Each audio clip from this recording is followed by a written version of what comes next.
This is insulin syringe filled with PRP, which is prepared from 40 ml of patient's blood. This is having 13 number needle, so I will be injecting platelet rich plasma, that is PRP, for the hair growth in this patient, where we already done FU, that is hair transplant using follicular image extraction 6 weeks back. This is the area of baldness which I have done FU 6 weeks back, and this is 45th day. Now I will be giving PRP for the hair growth. This is the first sitting of PRP.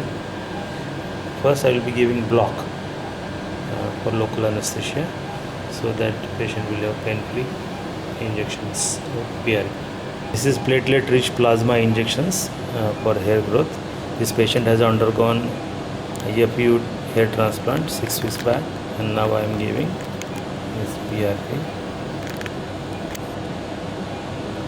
Generally we give around 80 shots.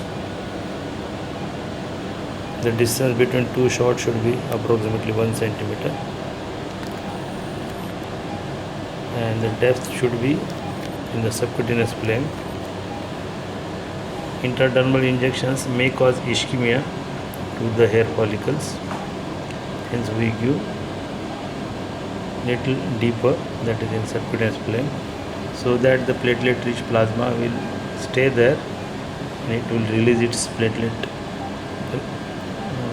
growth factors, platelet derived growth factors.